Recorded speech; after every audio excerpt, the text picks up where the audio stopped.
Tibalah saatnya acara inti yaitu tausiah Maulid Rasulullah SAW. Dalam hal ini akan disampaikan oleh Al-Mukarram wal Muhtaram Kiai Haji Mahfud Abdul Ghani. Kepada beliau waktu dan tempat kami persilakan. Shallu ala Nabi Muhammad.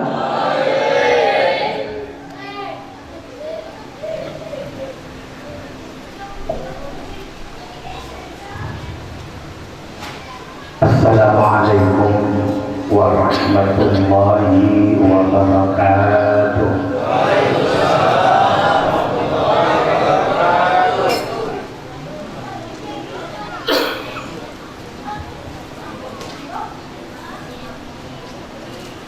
Alhamdulillah ala ni'amillah. Alhamdulillahi ala barakatillah. Alhamdulillahi hamdan yuwafi ni'amahu wa yukafi'u mazidah. Wassalatu wassalamu ala sayyidina Muhammadin sayyidil awwalin wal akhirin sayyidil ghurril muhajjalin wa ala alihi wa sahbihi ajma'in, amma ba'du. Qala Allah Ta'ala fil Qur'anil Karim wa huwa asdaqul qailin huwa alladhi arsala rasulahu bil huda wa dinil haqq liyudhhirahu 'ala ad-din kulli wa kafa billahi shahida. Sadaqallahu maulana al-'azim.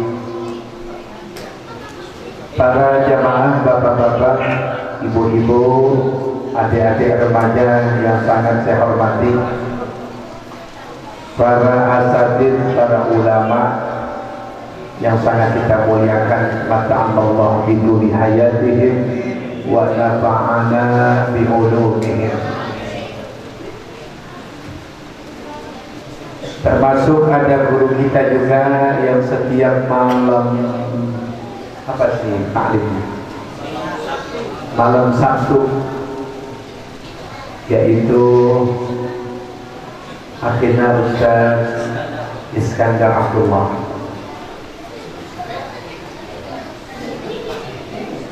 Peringatan Maulid kalau dilihat bulannya ini udah lewat. Kita sekarang ini udah berada di bulan Jumadil Akhir. Sedikit lagi akan datang bulan Rajab. Setelah bulan Rajab, Sya'ban. Salah satu singgungan Nabi waktu beliau masih hidup, min asratis sa'ah an takuna sanatu kasyahri wa yakunu syahru kal jum'ah wa takunul jum'atu kal yawm wa yakunul yawm kas sa'ah. Nabi mengatakan nanti di akhir zaman, kita sudah berada ini di akhir zaman. Lamanya 1 tahun seperti 1 bulan. Nanti di akhir zaman lamanya 1 tahun, nanti lamanya 1 tahun seperti 1 bulan. Dan lamanya 1 bulan nanti di akhir zaman seperti 1 minggu. 1 Jumat nanti lamanya 1 minggu, 7 hari seperti 1 hari. Wa yakunul yawm kasa'ah. Nanti di akhir zaman lamanya 1 hari 24 jam seperti 1 jam. Kayaknya kita udah terjadi zaman ini. Belum apa-apa, sekarang udah jam setengah 10. Pulang malam besok subuh, pagi lagi hari Minggu. Bulan April selesai dikit lagi. Sekarang tanggal 27, 3 hari lagi habis April, timbul bulan Mei. Perasaan cepat. Perasaan ini waktu cepat. Oleh karenanya ada satu surah yang Imam Syafi'i mengatakan, "Lau anzalat hadis suratu lakafathum." Kalau sekiranya nggak ada di surah-surah lain dalam Al-Quran, cuman surat Wal Asri doang, cukup bagi umat Islam untuk mengamalkan isi dalam surat Wal Asri. Kalau di Al-Quran nggak ada Al-Baqarah, nggak ada Al-Imran, nggak ada Al-Ma'idah, nggak ada yang lain, cuman surat Wal Asri doang, Imam Syafi'i mengatakan cukup. Manusia mengambil pelajaran dari surat pendek namanya surat Wal Asr. Maaf, kita dikit dulu, belum maulid. Coba jamaah ya. Ini yang adik-adik sudah baca di saat meninggalkan kelas. Suratnya pendek. Imam kalau baca surat Wal Asri, makmum juga demen. Enakan mana kalau subuh surat Wal Asri apa Waqiah? Kalau ada imam subuh, padahal musola Ilas model kayak begini, imamnya belagu kayak Imam Sudes di Masjidil Haram. Jamaahnya di sini ya kurang lebih kalau subuh bisa 9 sok. Berjejer adu-adu. Imamnya baca surat Waqiah, pasti di belakang bilang gua kapok sholat di sini. Nggak kalah Waqiah dengan surat Wal Asri. Ini sedikit saya akan bahas ini. Itu surah Allah mengawali Wal Asri demi masa. Allah mengawali dengan kalimat asar. Ingat, waktu yang hampir dikit lagi matahari bakal tenggelam, dunia ini bakal gelap, waktu asar. Kira-kira jam 4 asar kita sholat, maghrib jam 6 tinggal 2 jam lagi, ini dunia bakal gelap. Posisi kita sekarang berada di waktu asar. Nabi-nabi udah meninggal semua, para sahabat udah gak ada, para aulia-aulia udah pada meninggal, ulama-ulama Betawi dicomotin atu-atu. Sayyidil Walid udah meninggal, Malik Syafi'i Hadami udah meninggal. Terus jago-jagoan Betawi yang hebat-hebat di podium, Yahya Abdullah Syafi'i udah meninggal, Zainuddin Hamzah udah meninggal, Jepri kemarin. Atuh. Di keadaan sekarang kita berada di waktu asar. Di saat jam 4 sampai jam 6 di Jakarta lagi macet-macetnya. Yang pulang kerja pengen buru-buru sampai di rumah. Yang tamat STM pada tawuran. Waktu dari jam 4 sampai jam 6. Allah melanjutkan, innal insana lafi khusrin. Suasana saat itu dalam keadaan rugi manusia.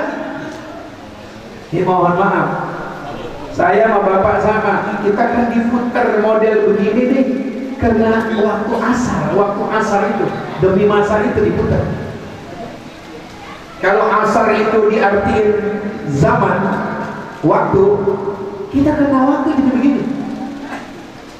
Dulu pada muda ini, sekarang ilmunya banyak yang asal murah. Dulu masih SMP kayak begini. Bertambahnya waktu berubah muka kita. Ini model tahun 2013. Kalau Allah panjangin 30 tahun akan datang, modelnya kayak begini. Mungkin kalau ada orang ceramah, dia ngomong apa itu? Kuping udah rada budak. Kuping udah budak, rambut udah banyak yang putih. Penyebabnya apa? Perputaran massa. Ini yang sekarang ini tahun 2013 dalam keadaan begini. Nanti kalau diputar tuh masa 40 tahun akan datang, modelnya kayak begini. Udah pada gendong anak-anak. Ya Allah Pak, ini sekelumit tentang singgungan nanti di akhir zaman ini. Benar-benar nanti di akhir zaman waktu begitu cepat. Setahun sama juga seperti sebulan. Sebulan bagaikan seminggu. Seminggu kayak sehari. Sehari lamanya seperti satu. Manusia banyak yang rugi. Nanti di akhir zaman kata Nabi, nanti banyak laki-laki kayak perempuan. La'anal mutasyabihina minar rijali bin nisa. Nanti di akhir zaman banyak yang dilaknat. Kaum laki-laki mirip kayak perempuan. Banyak kan sekarang? Lagi malam minggu, jalan pinggir kereta api tumpuk kan, mukanya dipores, persis kayak perempuan, lari kencang dia ke kereta api.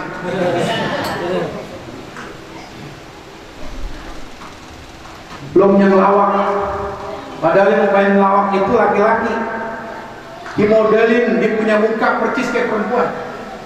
Nanti di akhir zaman banyak penyerupaan, padahal laki-laki. Sebenarnya laki-laki, tapi dirubah. Akhirnya kayak kita lihat di Bekasi ada orang berumah tangga 6 bulan baru ketahuan bininya itu laki-laki. Itu pertanyaannya selama 6 bulan bagaimana nih? Di akhir zaman. Yang ketiga nanti di akhir zaman, kanal waladu ghalidhan. Nanti di akhir zaman anak-anak bakal keras-keras tabiatnya. Kalau bahasa Betawi bilang, nanti anak-anak bakal bandel-bandel. Sekarang orang tua banyak yang dilawan, guru walahan kalau udah akhir tahun, emaknya takut sama anaknya. Ya Allah Pak, di akhir zaman nanti anak-anak kanal waladu ghalidhan. Nanti di akhir zaman anak-anak wataknya keras-keras. Sekarang saya sebutkan lebih satu-satu, itulah gejala di akhir. Illal ladzina amanu. Yang tidak rugi adalah orang-orang yang beriman. Nah ini yang malam hari ini kita beriman cinta sama Rasulullah dengan peringatan Maulid sebagai tanda cinta sama Rasulullah. Nabi Muhammad diperingati lahirnya bukan harus tepat tanggal 12 Rabiul Awal. Kalau orang Pak memperingati hari ulang tahun tepat tanggalnya, orang Kristen itu kalau memperingati hari Natal harus tepat tanggal 25 Desember. Lebih dikit basi kata mereka. 27 ngadi Natal, basi. Anak-anak ulang tahun harus tepat tanggalnya. Yang lahirnya 14 harus diadakan rayakan tanggal 14 juga. Lahir tanggal 14 dirayakan 26, basi. Raden Ajeng Kartini diperingati lahirnya setiap 21 April. Lebih malu. Beda dengan Maulid. Ya Allah, peringatan Maulid Nabi lahir tanggal 12 Rabiul Awal. Ini bulan Jumadil Akhir. Tapi yang masih Maulid malam-malam ini di mana-mana masih ramai. Beda Nabi Muhammad, biar lahirnya 12 Rabiul Awal, tapi yang memperingati lahirnya biarpun lewat terus. Apalagi di Jakarta, Maulid gak kenal waktu. Munatin anak pasti baca. Mau umroh, mau haji, pasti habis baca rapi baca apa? Maulid. 7 bulan, ibu-ibu 7 bulan mantunya dikumpulin ibu-ibu, pasti habis baca zikir, baca tahlil, baca apa? Maulid. Makanya di Jakarta berkah dengan sebab maulid, Pak, berkah. Tukang peda berkah dengan sebab maulid, tukang beras berkah dengan sebab maulid, pemain-pemain hadroh rebana berkah, tukang aqua berkah, kiai berkah, tukang tahlil berkah, tukang pisang bab maulid. Ini orang-orang beriman, dia cintanya kepada Nabi Muhammad. Kita mohon maaf, Pak, berjuang sama Nabi nggak dapetin. Lihat wajahnya Rasulullah nggak dapetin. Bagaimana mukanya Rasulullah kita nggak tahu. Tapi orang-orang yang lebih dulu, sahabat-sahabat Nabi dulu, ditanya atu-atu sama Rasulullah. Abu Bakar ditanya, Umar ditanya, giliran Abu Bakar yang paling tua, ya Abu Bakar, apa yang kamu senangin di dunia ini? Abu Bakar menjawab, ya Rasulullah, kalau kau tanya apa yang paling aku senangin, cuma aku sama istri. An-nadru ila wajhika, aku paling senang lihat wajahmu ya Rasulullah. Yang dapatin Rasulullah melihat wajahnya, sahabat pada depan. Kita kalau baca maulid kan ada tuh kalimatnya, man ra'a wajhaka ya sa'ad ya karimal walidaini. Siapa yang melihat wajahnya Rasulullah, man ra'a wajhaka ya sa'ad. Jawabannya, yang lihat wajah Rasulullah, habis lihat jiwanya tentram. Kita nggak dapetin tuh gimana wajah Rasulullah. Para sahabat-sahabat bila lihat wajah Rasulullah, jiwa-jiwanya tentram, bahagia, tenang. Itu dari muka.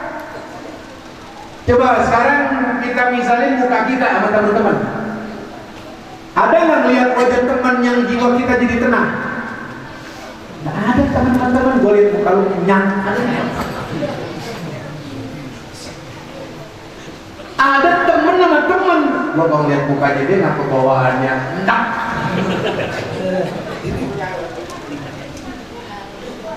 Rasulullah Pak paling cakep. Emang kenapa? Pertanyaannya, Nabi terakhir mah seluruh sifat dari nabi-nabi dari yang mulai Adam sampai kepada Nabi Allah Isa kumpul sama Nabi Muhammad. Gantengnya Nabi Yusuf kalah.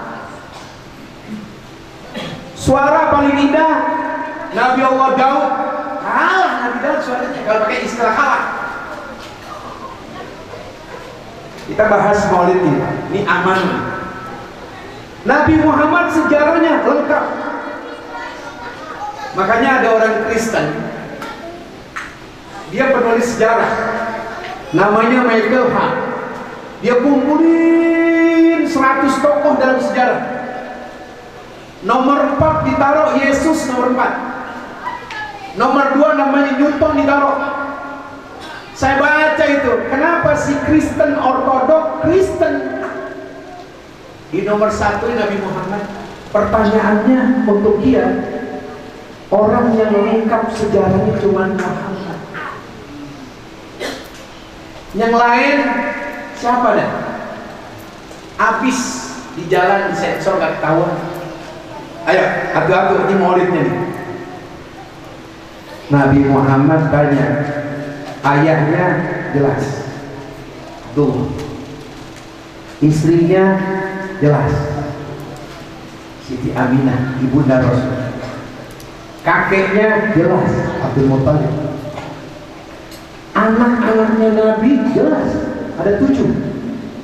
Ada namanya Abdullah, ada namanya Ibrahim, ada namanya Qasim, ada namanya Ruqayyah, namanya Fatimah, ada namanya Zainab, dan ada namanya Ummul Kulsum. Cucunya ada namanya Sayyidina Hasan, ada namanya Sayyidina Husain. Mantu Rasulullah Sayyidina Ali. Anak-anaknya, cucunya, jelas. Kuburannya sampai sekarang kalau kita umrah mampir di Madinah, di situ Raudhah ada kuburan Rasulullah. Coba tanya nabi lain. Kata Michael Hart, saya baca, jangan lagi namanya nabi-nabi Islam. Dia taruh yang namanya Yesus, kan menurut kita orang besarnya orang Kristen Yesus. Dia tanya satu-satu, ini Isa ibnu Maryam. Dia nanya, ini Isa ibnu Maryam, ngkongnya siapa ya?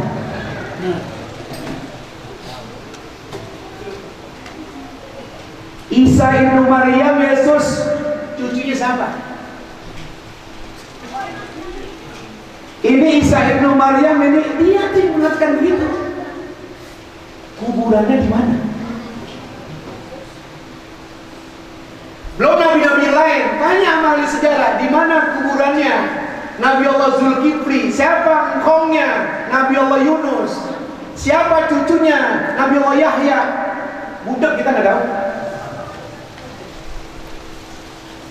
Nabi Muhammad jelas peninggalannya ada. Apalagi kalau kita ke Turki, Pak, itu ada satu museum dari mulai rambutnya Rasulullah, jubah yang pernah dipakai Rasulullah, pedang yang pernah dipakai Rasulullah, ada semua. Ya Allah, ini Nabi Muhammad beda sama yang lain. Ada orang Wahabi bilang begini, kita jangan kultuskan orang. Saya bilang, siapa yang kultusin? Allah yang kultusin Nabi Muhammad. Allah mengatakan, wa innaka la'ala khuluqin 'adzim.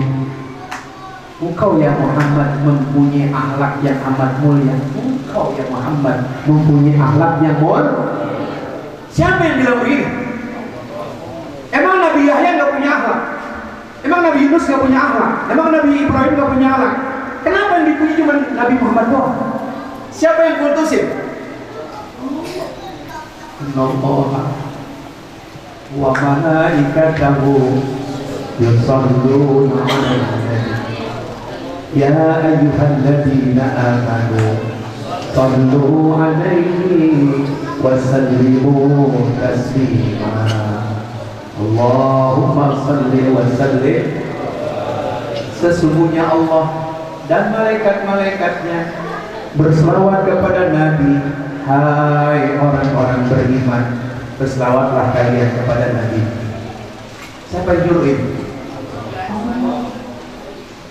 Makanya Pak, umat dahulu pernah ada yang wafat meninggal, jenazahnya dibuang.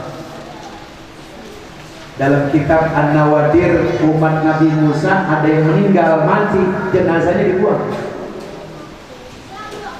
Kata orang kampung situ, ini jenazah masih hidupnya nggak ada manfaat di masyarakat, bukan ahli ibadah.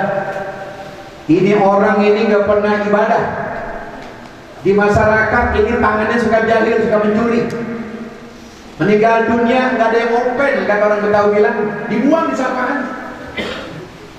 Udah belawar itu mayit, sampai bininya bilang, biarin laki saya dibuang, biarin warga sini jangan sampai seperti suami saya. Nabi Allah Musa diutus sama Allah, ya Musa, coba kau ke tempat sapi, kerjakan 4 hal: mandikan, bungkus, kapankan, sholatkan, kuburkan. Saya baca ke kita, Nabi Musa sampai ke sana. Tanya Nabi Musa, ini kenapa Pak mayit itu dibiarkan begini? Kita kan manusia, mohon maaf, bangkai yang paling bau manusia. Kalau kita jadi bangkai yang pakai ada 4 cuma manusia doang, kudu dimandiin, kudu dibungkus, udah disolatin, udah dikubur. Apalagi kalau bapak baca kitab Irsadul Anam, itu kuburan ada persyaratannya. Harus dalamnya segini, lebarnya segini, jangan sampai kecium baunya ke atas. Ya Allah, Habib Usman begitu jelas dalam kitab Irsadul Anam. Kenapa? Manusia kalau 2-3 hari dibiarkan bau. Kita nih bau. Kenapa sebabnya? Apa yang kita makan? Kebo gede banget. Yang dimakan apa? Rumput, daun-daun. Ini kayak begini nih. Somai dimakan.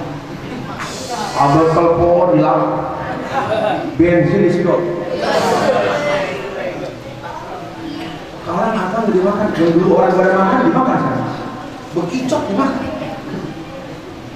Tahun 70 saya masih sekolah SD, nggak terkenal yang namanya bebek dimakan. Sekarang di mana aja Pak? Bebek dimakan. Di daerah ini Matraman, ular di sate. Kita lihat di televisi kemarin, ya Allah, kecoa dimakan pakai caos. Kecoa.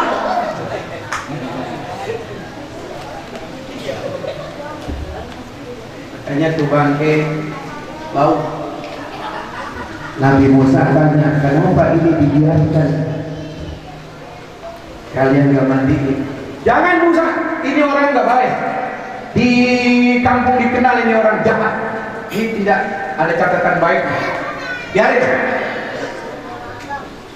Aku diperintah sama Allah untuk ngurus ini main. Tanya itu mereka, tunggu Musa. Sebabnya apa ini main? Mau dimandiin, mau dikafannya, dikuburin, kenapa sebab? Alasannya apa? Nabi Musa nanya, ya Allah, saya ditanya ini apa alasannya? Dapat jawaban Nabi Musa, para jamaah, ini mayit 2-3 hari sebelum dia meninggal dunia, huwa qara'a Taurat wa fihi ismu Muhammadin wa huwa yusalli alaihi ghufira lahu dzunub. Waktu dia meninggal 2-3 hari, dia sempat ngebet kitab Taurat, buka kitab Taurat. Waktu dia buka kitab Taurat, di dalam buku Taurat itu tersebut ada nabi terakhir yang bernama Nabi Muhammad. Dia baca selawatnya orang nih. Dia baca selawat cuma sekali, Allah udah ampunin dosanya. Karenanya aku diperintah, kelihatannya dia orang jahat, tapi dosanya udah bersih gara-gara baca selawat buat nabi terakhir. Bukan aku nih, nabi terakhir nanti. Ada nabi terakhir namanya Nabi Muhammad, diampunin dosanya dia. Lalu dimandiin. Ya Allah, umat Nabi Musa cuma gara-gara baca selawat diampuni dosanya. Padahal bukan nabinya, mereka memiliki Nabi Musa. Yang memiliki Nabi Muhammad siapa? Umat Makanya rugi banget kalau orang sampai anti maulid. Kita di Jakarta Pak, alhamdulillah dengan sebab maulid baca rawih ada. Baca rawih ada. Berkah tuh. Maulid itu berkahnya, sedapnya, enaknya kalau maulid dibaca rawih. Simtudurah, Saroful Anam. Kalau bapak-bapak kita ini Betawi dikenal tuh berjanji. Oh, makanya berkah sampai diabadikan. Dari Cililitan masuk ke dalam itu namanya jalan tol Jagorawi. Yang berhak jalan situ orang-orang yang jago-jago baca.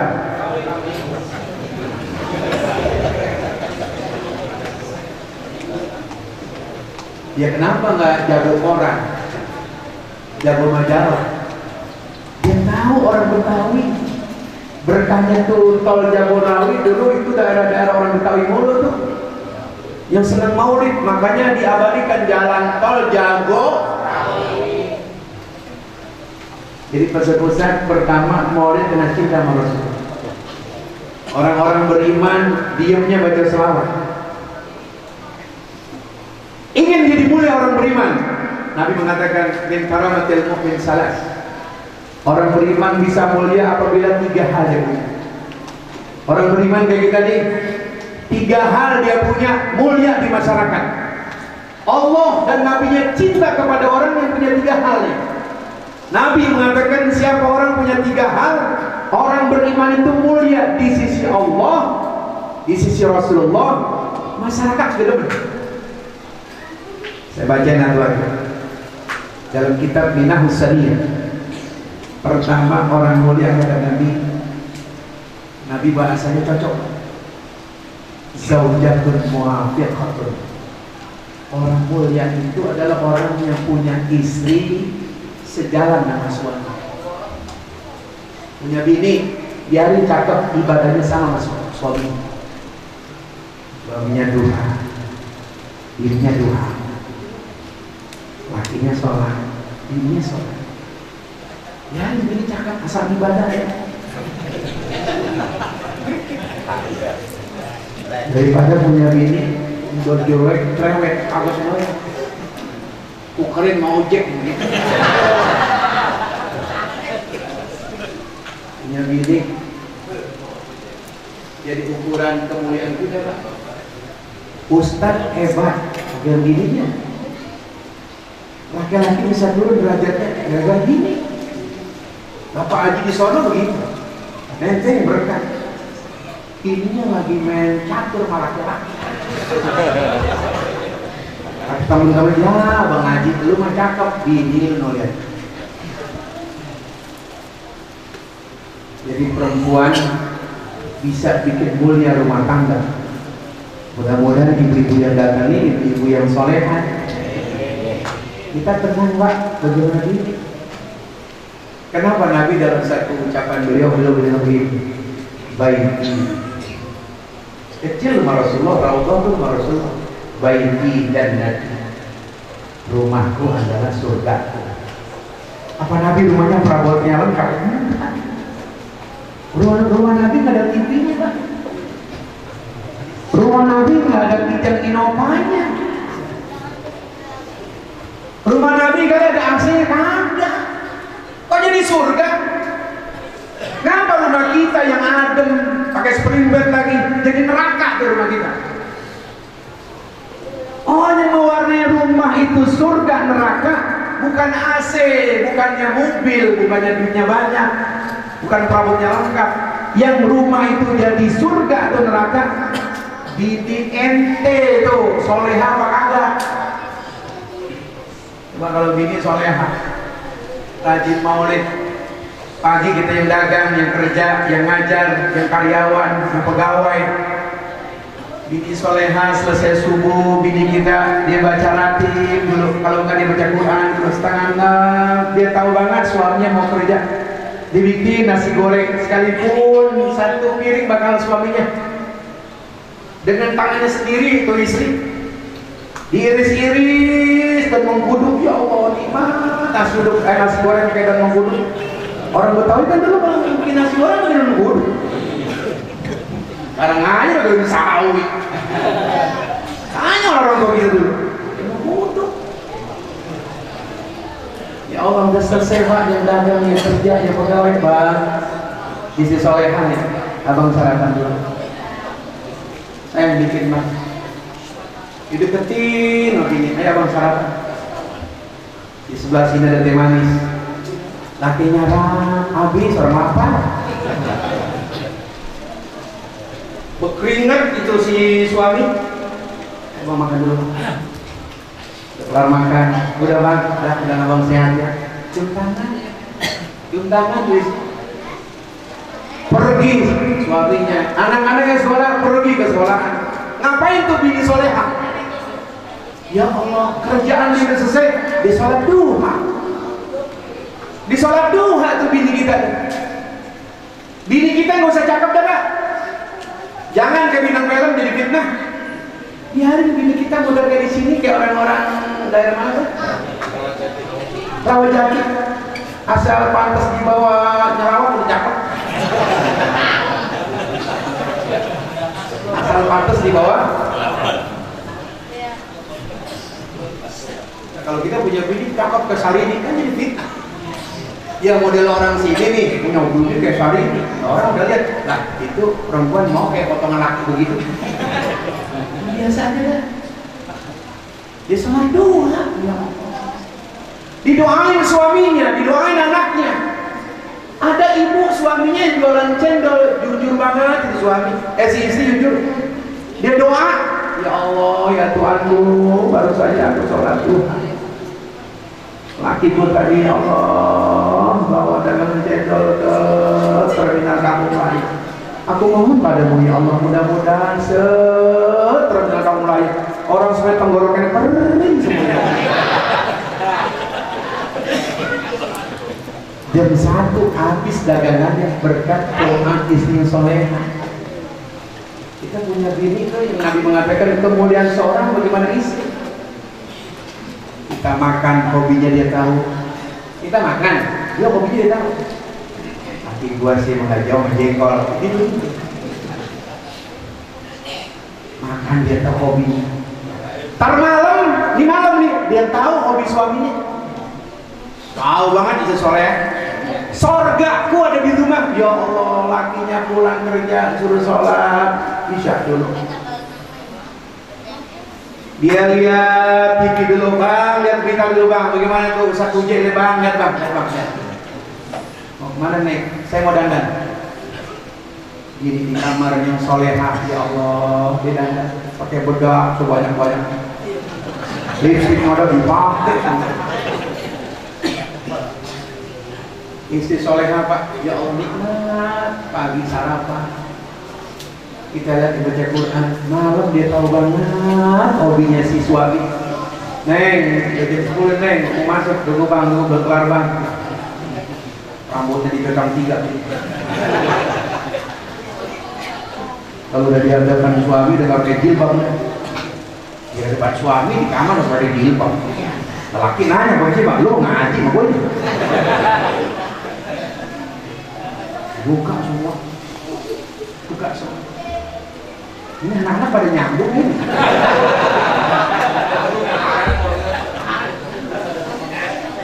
Ya Allah Pak, ini cerita kemuliaan seseorang bagaimana istri. Suami masuk, ada praktekan gitu Pak. Ya Allah, gini yang solehah udah ada habis. Lihat itu dipakai. Laki masuk ke kamar, kaget. Cocang tiba, dunia berbunyi. Lah, ada orang gila. Saya sih biar bini kelebihan, sakit atau gitu dong, nggak tahu. Masih rada-rada wangi. Lah bini-bini kita teruskan aja model kayak gini bini-bini kita. Tidur sama laki nggak cuci kaki. Boro-boro pakai kita, yang dipakai autan. Nanya lagi jam 10, gimana mas? Baik, muka lu. Jadi orang itu mau mengatakan rumah tangga saya surga. Nah ini nih Pak. Bagaimana biar istri, kita harus bicara sekarang. Kita jangan laki-laki dulu. Ini sebab yang keladinya maksiat di Jakarta, banyak orang selingkuh, banyak ustadz-ustadz yang pijinya pada miring, kuat gara-garanya. Anggota MPR jatuh namanya gara-gara siapa? Bupati Ono jatuh namanya gara-gara apa? Nabi menyebutkan kemuliaan seorang rumah tangga itu dari siapa? Siapa anak? Tunggu, anak belakangan. Yang penting maknya dulu. Suruh ngaji. Ini kan ibu-ibu sekarang Pak udah gak ada pengajian Pak. Yang ada selawatan, matahlil, mana yasin. Bukan ngaji. Artinya saya maksud itu ibu-ibu ada ibu gurunya, ustadzanya. Setelah dia yasin, tahlil, maulid, itu si gurunya membahas satu kitab. Ibu-ibu sekalian, selesai kita yasin tahlilan, ayo kita buka buku kita perhiasan bagus. Ayo kita buka kitab Yawaqit wal Jawahir, kitab yang gampang Bu. Ayo Bu buka. Diterangin bagaimana akhlak, bagaimana mandi hadas besar, bagaimana wudhu yang benar, Ibu-ibu sekarang cakapan jilbabnya sembayangnya.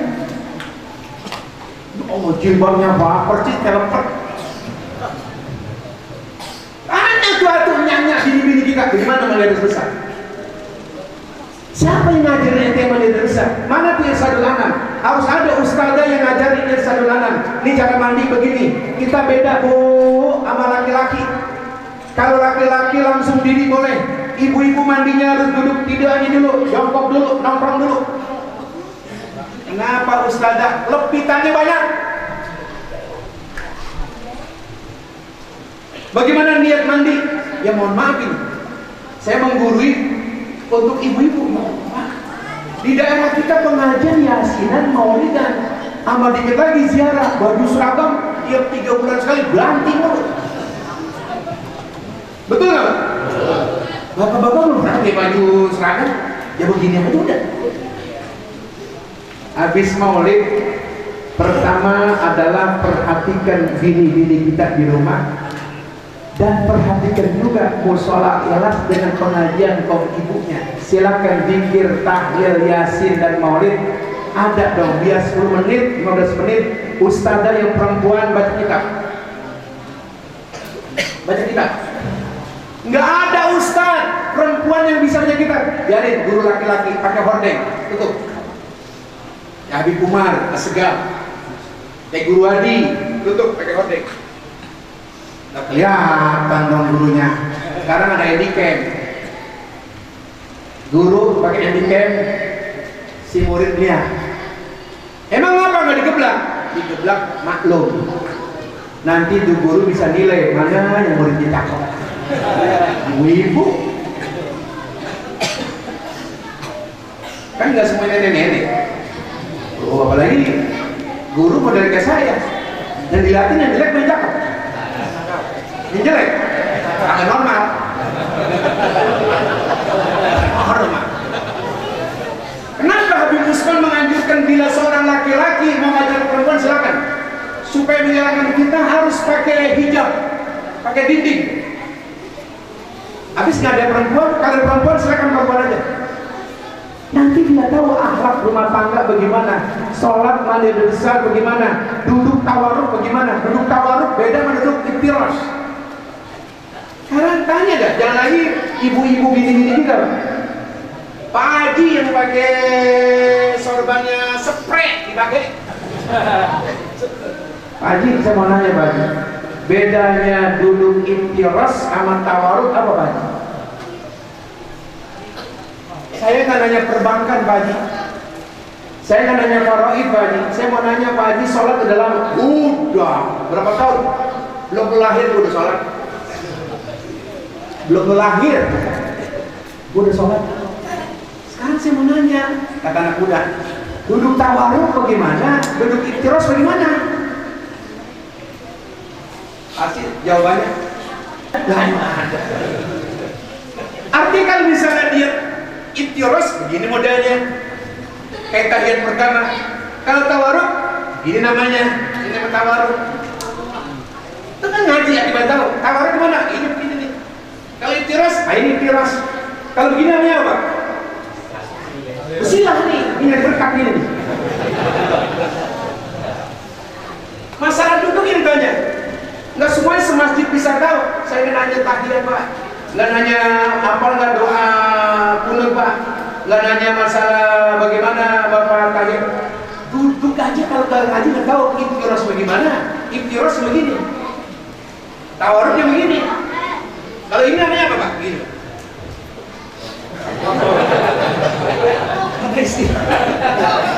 Kalau belajar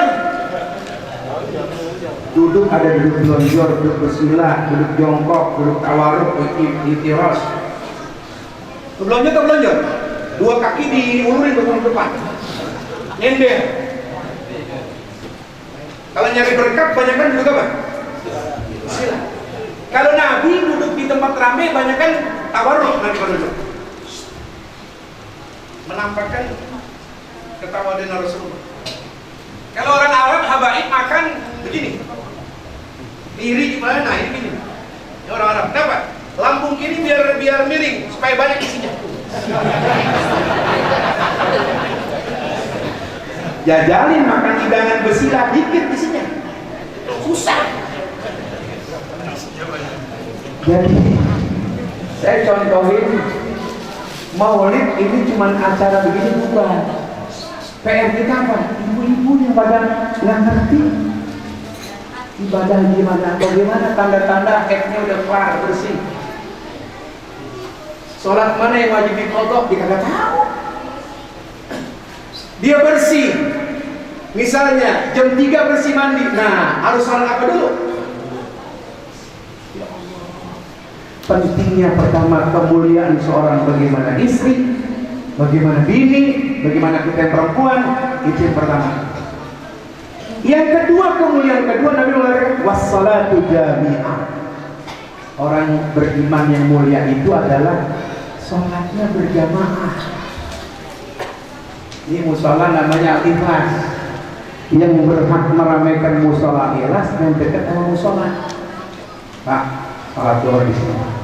Loh, belum pulang Pak saya. Asar Pak, asar. Belum sampai rumah Pak. Maghrib baru sampai. Isya ada isya berjamaah. Zuhur, asar, sama isya ada isya. Isya makan malam saya Pak. Subuh. Udah zuhur kan, asar kan, di after enggak. Isya subuh kesiangan Pak. Apes.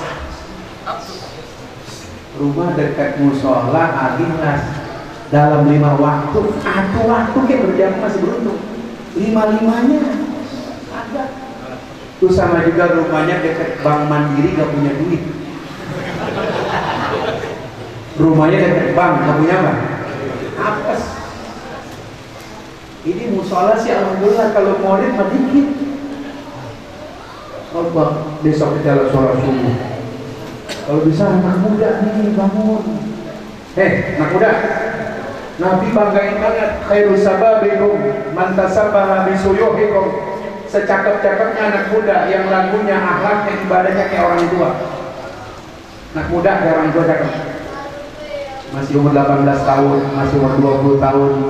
Mau maghrib ada di rumah hari Minggu pakai baju koko, pakai sarung, bongkoknya gengkong. Jam 4 udah bangun, anak muda, as-sholat, anak muda sore enak. Dan orang tua kesian, dicium lu, as-sholat, ya mati, ada yang mati ya. Nih, musola Al-Ikhlas, orang yang mulia sholat berjamaah. Kalau udah berjamaah, itu saudara kita semua. Nah, karena kita kumpul dengan saudara, bagaimana supaya disenangi berjamaah? Jangan macam-macam. Kita sholat di masjid, di musola, supaya teman kiri kanan kita itu senang sama kita. Kita jangan beda tampil. Ini sekarang anak muda yang umur 20 tamat STM kadang-kadang sholatnya beda tampil. Modelnya sekarang ini nih. Sholat di masjid, dirinya 2 sejadah bakal diomongin, percis ke kiper. Ulama-ulama kita nggak pernah begitu. Habib Hutke kalau sholat biasa begitu. Kalau agama mah ikutin ulama. Kalau agama ikutin yang dulu. Kullu khairin bittiba'i man salaf. Soal agama ikutin yang dulu, yang maulidan, yang rojaban Isra Mi'rajnya, yang ratiban, yang pakai 7 hari, 40 hari, yang pakai aul, yang dulu. Kalau teknologi ikut sekarang. Teknologi bagaimana? Jangan dibalik. Agama kegiatan ikut sekarang. Teknologi ikut yang dulu. Datang warga sini ke pasar baru, cari kopak kodok, nggak ketemu. Sambil cari yang model sekarang. Anak muda udah kayak begini, ikut yang dulu pakai korek api, tengah-tengahnya pakai benang. Halo, beli handphone. Kalau agama ikut yang mana? Dulu. Kalau teknologi, nggak di situ. Sekarang banyak Pak, mohon maaf nih, hanya anak muda yang umur 12. Itu ciri-cirinya kalau udah sholat, kayaknya celananya tinggi kok. Kalau udah di shopnya dicari, kelingking orang.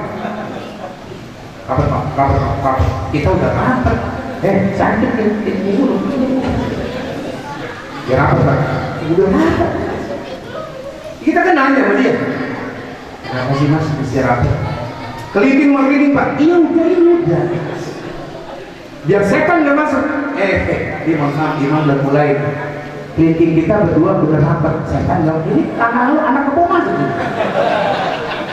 Gimana? Kelingking rapat bener. Tapi anak kebo aja nggak jadi anak setan. Anak kebo apa sih? Sholat gaya yang dulu. Anak muda, sholat gaya yang dulu. Ciri-ciri kedua apa kalau sholatnya? Percis kayak orang mancing lindung, asal tayat begini. Itu bakal kita ngaji. Habib Usman aja kita tampilin. Lepaskanlah tanganmu ketika innallah at-tahiyyatul mubarakatus salawatul thayyibah. Terus sampai baru asyhadu an la ilaha illallah. Cakep. Kalau sholat pakai ngaji. Ini kan nggak sekarang kadang-kadang sholat nggak pakai ngaji. Mulai. Ada begini dia Pak. Tuhan Allah ada di langit dan di bumi. 2 minggu berapa muter sih? Begitu? Tuhan di mana aja Pak? Ini namanya ajaran yang sekarang diikut. Oleh karena itu salat berjamaah jangan macam-macam. Kan menurut saya benar, silakan kita nggak nyalain, cuma jangan di depan, ganggu persatuan. Menurut guru ente benar begini, jangan di depan, nanti yang di belakang ente pada lihat. Ini masukan apa ini? Turut-turut ente yang begitu, yang ngangkang di belakang. Kalau bisa dari beduk semua. Nggak merusak pandangan. Ente sholat di depan. Orang tua sebelah, kiai sebelah. Kan kiai matanya terganggu dengan begini. Untung tuh Ustadz nggak latak, gua tangkap. Kalau ente mau tampil beda, jangan di situ di depan. Kenapa? Merusak pandangan tetangga sebelah. Bilang sana Mas. Nanti kita gitu juga. Kalau sholat kita yang antang begini kayak ulama, kelempengan istilah sholat di tempat mereka yang begini, kita di belakang supaya nggak terganggu. Semua 3 sok begini semua. Kita yang diam jangan di situ, belakang kita sendiri, nggak dicurigain. Ya semuanya ini mohon maaf. Ada masjid namanya Masjid Al-Bejad. Masjid Al-Bejad. Semua jamaahnya. Nah, jangan salahin. Dia sholatnya sama 3 rakaat untuk maghrib. Biarin begini, biarin lah. Terus tahiyatnya udah begini, biarin. Kita yang menantang yang begini di belakang. Wuna-wuna. Kenapa? Sebab kalau depan tadi pada wah ini bukan jamaah kita. Itu namanya mengerti keadaan di mana. Kadang-kadang mereka lain. Sholat subuh kita pada kunut. Kagak mau dia sengkel lebih bilangnya. Saya Pak, mohon maaf. Saya baca dan itu orang yang pernah ngalamin Buya Hamka adalah orang Muhammadiyah. Dia sholat subuh dengan Bapak Idam Khalid. Buya waktu jadi imam nggak kunut. Idam Khalid almarhum dan Ki Abdullah Syafi di belakang ikutin nggak kunut, nah imamnya kagak kunut. Satu saat Bapak almarhum almarhumlah Bapak Ki Haji Idam Khalid jadi imam. Allahu Akbar. Buya ada di belakang. Allahu Akbar. Sami Allahu liman hamidah mahdina fiman hadai. Buya angkat. Profesor doktor ilmunya hebat, mengadaptasi sama saudara. Kok begitu Buya? Pada kunut, gua ikut kunut, nggak batas. Ini yang potongan bukan kayak Buya Hamka, kayak teknik. Itu namanya kata orang Betawi sengkek. Tahu nggak sengkek? Apa sengkek ya? Menang sendiri. Buya Hamka hebat. Orang Padang bisa kumpul kiai Betawi tadi begini. Makanya dari kalangan mereka itu yang benar-benar ciri khas ulama yang pernah dipanggil oleh Pak Harto untuk menghadap, dibilang, Pak coba kainnya buka Pak. Kami menyiapkan celana Bapak panjang nomor berapa, ini Bapak menghadap Presiden Pak. Buya Hamka bilang apa? Kalau saya pakai celana panjang, apa bedanya saya dengan anggota MPR? Saya punya ciri khas. Kayak sarung dia, sorban putihnya dengan peci hitam. Kiai nggak luntur, Buya Hamka, nggak ada Pak Harto tetap PKN. Kita kadang-kadang udah luntur. Undangan aja kadang-kadang luntur jadi ustad. Baju batik nongkrong lagi makan somai. Ya, ustad. Ada nggak begitu? Ustad jago baca langit. Giliran acara kondangan di desa sana berebut somai, nggak apa-apa deh makan somai. Nongkrong mau perempuan. Ustad, halo. Luntur ente. Buya punya ciri khas, saya ulama. Dokter biar hebat, kalau ciri khasnya terbuka kita bingung. Bapak diperiksa pagi masalah jantung ada di opname di rumah sakit. Tuh dokter pakai baju training sama kaos oblong, kita lu tukang baju matanya. Ada punya ciri khas.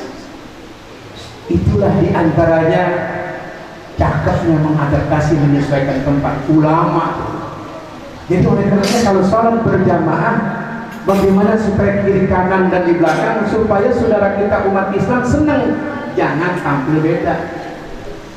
Baju kek orang-orang biasa tinggi banget kayak celana, mangkang banget, banyak aja begitu. Jenggot kayak solin segini, dipapas kayak solin.